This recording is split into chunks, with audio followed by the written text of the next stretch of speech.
Pas de panique, c'est le message envoyé par les responsables européens des finances après l'effondrement de la banque américaine Silicon Valley Bank qui a entraîné une chute des actions bancaires européennes. Alors que certains brandissent déjà le spectre d'une nouvelle crise financière, les leaders européens se montrent rassurants, rappelant que le secteur bancaire est aujourd'hui mieux protégé face aux risques financiers. All European banks, not only the bigger are applying the prudential Basel standard. So directly there is no contagion. The possibility of indirect impact is something that we have to monitor, but at the moment we don't see it as a significant risk. Aux États-Unis, Joe Biden s'est également voulu rassurant. Le président américain a annoncé des mesures supplémentaires pour renforcer la solidité du secteur bancaire. I'm going to ask Congress and the banking regulators to strengthen the rules for banks to make it less likely this kind of bank failure would happen again and to protect American jobs and small businesses. Incapable de faire face au retrait massif de ses clients, la banque SVB a été fermée vendredi par les autorités américaines. 2 autres banques ont également été impactées. Conséquence, les bourses européennes ont fini en nette baisse ce lundi.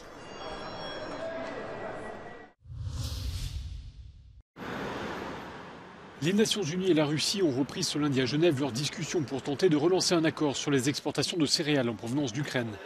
La Russie est favorable au renouvellement de cet accord pour 60 jours et non 120 comme c'était le cas jusqu'à présent. C'est ce qu'a indiqué un haut responsable russe au terme des premières discussions. Les négociations s'ouvrent à quelques jours du terme de l'actuel accord en vigueur jusqu'à ce vendredi. Il y a quelques jours, le secrétaire général de l'ONU s'est rendu à Kiev pour discuter de la relance de cet accord céréalier avec le président ukrainien.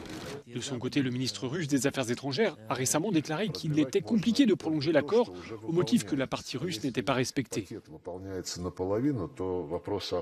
L'accord sur les exportations de céréales et d'engrais entre l'Ukraine et la Russie a été conclu en juillet avec la médiation de la Turquie et des Nations Unies. Il a déjà permis d'exporter plus de 23 millions de tonnes de produits alimentaires, principalement des céréales ukrainiennes, par la mer Noire.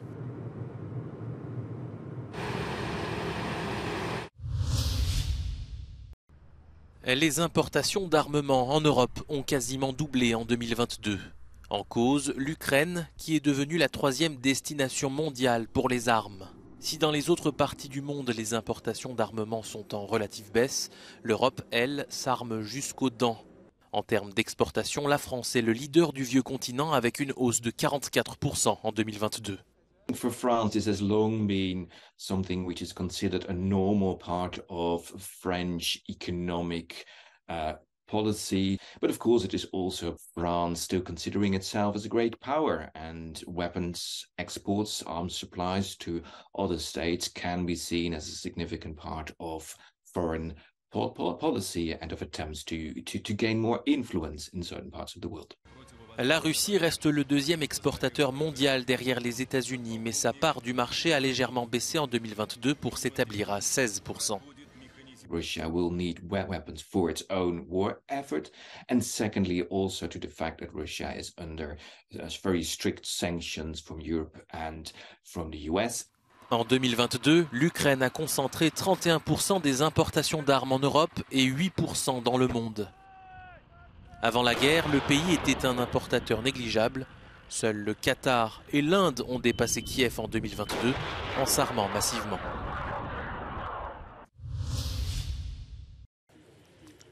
The conflict between the Russian Ministry of Defense and Wagner Group leader Yevgeny Prigozhin likely reached its climax against the backdrop of the Battle of Bakhmut, the Institute for the Study of War says.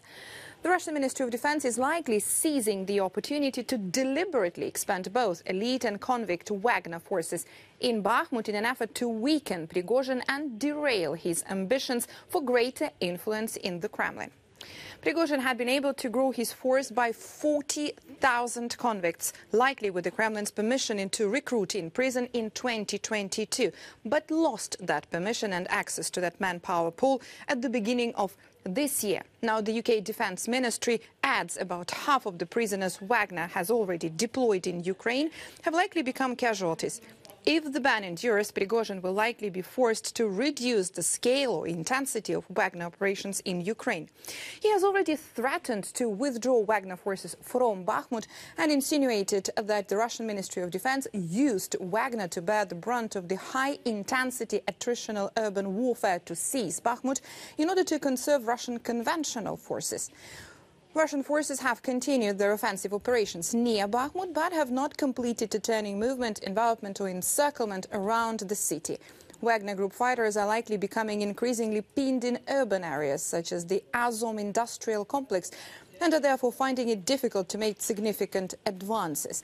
The Institute for the Study of War says Putin had ultimately allowed the Russian Ministry of Defense to retake control of the Bakhmut direction from Prigozhin in January, as Wagner forces failed to deliver the promised victory over Bakhmut by the end of 2022.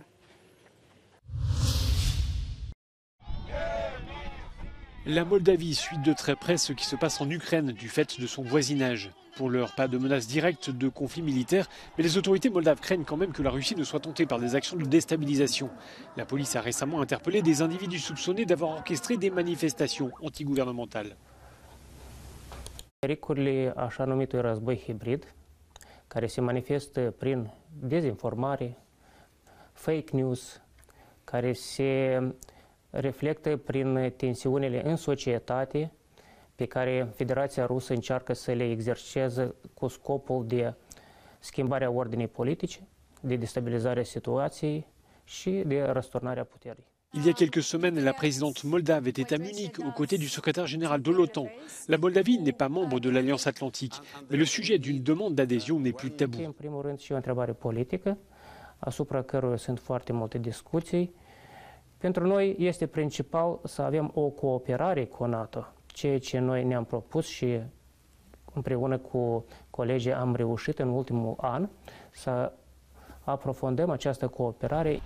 La Moldavie, anciennement dans la zone d'influence de la Russie, est désormais dirigée par des autorités résolument tournées vers l'intégration européenne. Elle doit cependant composer avec la Transnistrie, une région séparatiste pro-russe, où la Russie compte 1500 soldats et un important stock de munitions. Un groupe de 700 migrants arrivés ces derniers jours à Lampedusa est transféré vers Porto Empedocle en Sicile. Depuis le début de l'année, plus de 17 500 migrants ont déjà débarqué sur les côtes italiennes, soit près de 3 fois plus qu'en 2022 et 2021. La gestion des flux migratoires par le gouvernement italien est critiquée par les ONG. Chiediamo che il governo si occupi di soccorso in mare. Sono venuti a Cudro per parlare di tutto meno che dell'unica cosa di cui si doveva parlare, e cioè spiegare, dirci come intendono assicurarsi che tutte le persone in pericolo in mare vengano soccorse come esige il diritto internazionale. Ces derniers jours, le hotspot de Lampedusa a accueilli plus de 2000 migrants, soit 5 fois plus que sa capacité. Samedi, les gardes-côtes italiens ont à nouveau secouru plus de 1300 migrants sur des embarcations surchargées. Et dimanche, un bateau a chaviré au large de la Libye. Plusieurs personnes sont portées disparues.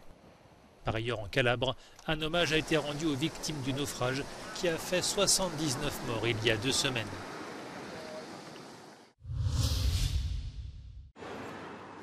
Dans plusieurs villes françaises, les éboueurs sont en grève contre la réforme des retraites. C'est le cas à Paris, où dans certains quartiers, les ordures ne sont plus ramassées depuis une semaine. Alors forcément, cela affecte les riverains et les touristes. Certains comprennent bien le mouvement social en cours. Je trouvais l'odeur est très désagréable quand on passe devant et quand il faut enjamber. On est passé de rue où vraiment il fallait faire du slalom entre deux poubelles, c'est pas trop chouette. We're having a lot of strikes in England as well, and even though it does spoil a lot of the view and the smell, I do support the strikes. Retirement and pay is, important to a lot of people. Bien sûr, Paris sans poubelle, ce serait beaucoup plus joli, plus élégant, mais on comprend aussi la vie, l'économie, les conflits sociaux, des malentendus, etc. La réforme des retraites est en pleine discussion au Parlement. Les organisations syndicales restent mobilisées. Une 8e journée d'action est prévue mercredi dans toute la France.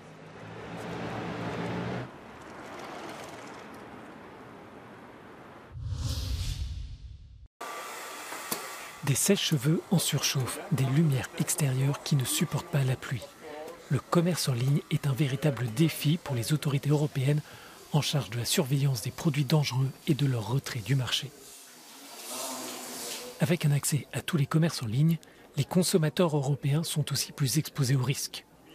Malgré cette menace, le commissaire européen en charge du dossier assure que les dispositifs de détection fonctionnent.